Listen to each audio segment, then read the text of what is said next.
Assalamualaikum warahmatullahi wabarakatuh. Halo, saya Putri Oktavia Rahmayati, mahasiswa Pendidikan Teknik Bangunan tahun 2021. Selamat datang dalam pembelajaran konstruksi bangunan. Kali ini akan mempelajari mengenai alat pelindung diri dalam pelaksanaan pekerjaan konstruksi beton bertulang. Sebelumnya, kita harus tahu dulu apa itu K3LH. K3LH adalah bidang yang terkait dengan kesehatan, keselamatan, kerja, dan lingkungan hidup yang bekerja di sebuah instansi maupun suatu proyek.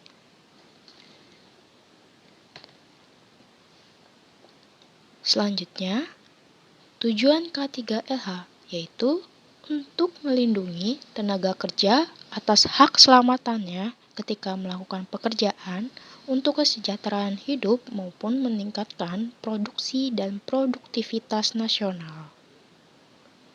Selanjutnya, kita memasuki materi jenis alat pelindung diri.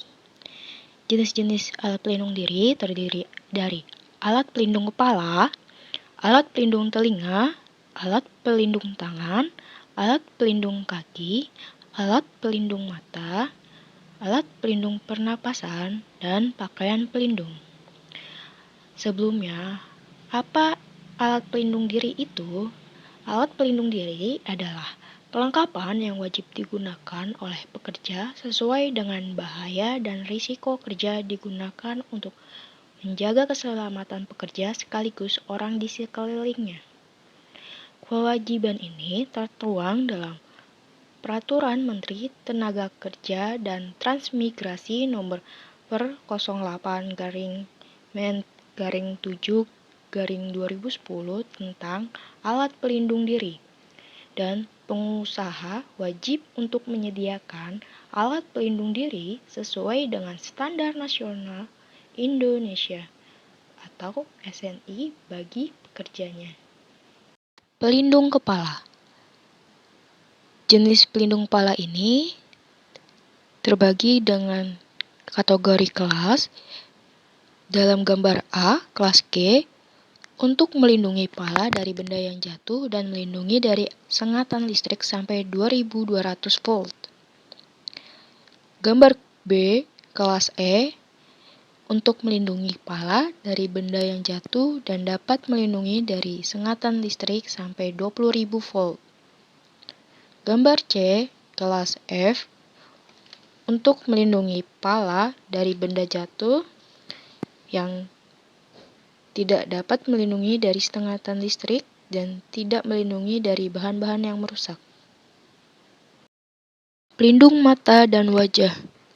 Kacamata safety lebih kuat dan tahan benturan serta tahan panas daripada kacamata biasa.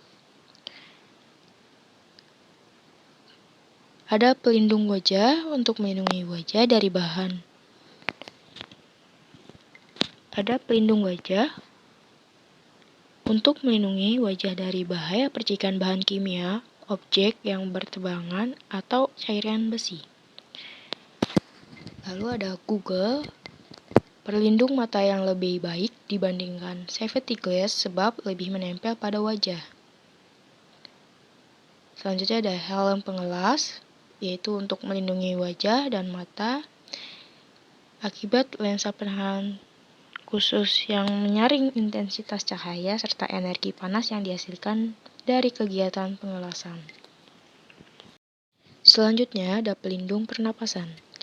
Pernapasan merupakan salah satu sistem organ pekerja proyek konstruksi yang juga harus dilindungi dengan mencegah potensi kerusakan organ pernapasan yang sumber bahaya seperti pencemaran dari udara yang disebabkan oleh virus, bakteri, partikel debu, kabut, asap, atau uap logam terkadang ada pada lokasi proyek konstruksi. Penentuan kebutuhan pelindung pernapasan tergantung pada jenis gangguan pernapasan. Di sini ada pelindung pernapasan masker yang digunakan untuk melindungi pernapasan dari asap, debu, dan bau bahan kimia ringan. Ada respirator melindungi pernapasan dari uap dan gas berbahaya, partikel mist atau partikel foam. Selanjutnya ada pakaian pelindung. Pakaian pelindung juga digunakan untuk melindungi seluruh atau sebagian tubuh dari percikan cairan tubuh dan suhu panas atau dingin. Contoh pakaian pelindung adalah baju, rompi, dan celemek yang biasanya terbuat dari bahan-bahan bersifat kedap terhadap cairan dan bahan kimia, seperti bahan plastik atau karet. Klasifikasi pakaian pelindung dapat dilihat dari warna pakaian pelindung. Pakaian pelindung dibedakan berdasarkan banyak kategori seperti jenis proyek, jenis identitas pegawai, dan sebagainya. Yang terpenting, pakaian pelindung harus memiliki visibilitas yang tinggi agar para pekerja yang memakainya mudah terlihat dan dikenali. Pelindung kaki pada gambar A, steel toe, sepatu yang didesain untuk melindungi jari kaki dari kejatuhan benda. Gambar B, metatarsal, sepatu yang didesain khusus melindungi seluruh kaki dari bagian tuas sampai jari. Gambar C, reinforced sole, sepatu ini didesain dengan bahan penguat dari besi yang akan melindungi dari tusukan pada kaki. Yang gambar D, latex atau rubber, sepatu yang tahan terhadap bahan kimia dan memberikan daya cengkraman yang lebih kuat pada permukaan. Gambar E, PVC boots, sepatu yang melindungi dari lembab dan membantu berjalan di tempat becek. Gambar F, vinyl boots, sepatu yang tahan larutan kimia, asam, alkali, garam, air, dan darah. Gambar G, nitrilla boots, sepatu yang tahan terhadap lemak hewan, oli, dan bahan kimia. Pelindung bahaya jatuh. Gambar A, full body harness atau pakaian penahan bahaya jatuh. Sistem yang dirancang dengan desain yang nyaman bagi si pemakai untuk menyebarkan tenaga benturan atau goncangan pada saat jatuh melalui pundak, paha, dan pantat. Gambar B ada lifeline atau tali kaitan. Tali kaitan lentur dengan kekuatan tarik minimum 500 kg yang salah satu ujungnya diikatkan ke tempat kaitan dan menggantung secara vertikal atau diikatkan pada tempat kaitan yang lain untuk digunakan secara horizontal.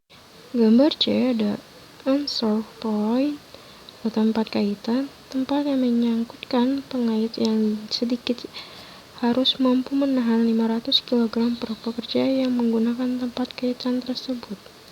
Gambar D ada lanyard atau tali pengikat, tali pendek yang lentur atau anyaman tali, digunakan untuk menghubungkan pakaian pelindung jatuh pekerja ke tempat lain atau kaitan.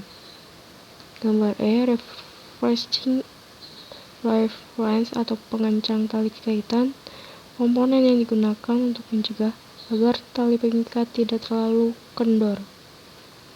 Sekian materi mengenai alat pelindung diri. Terima kasih.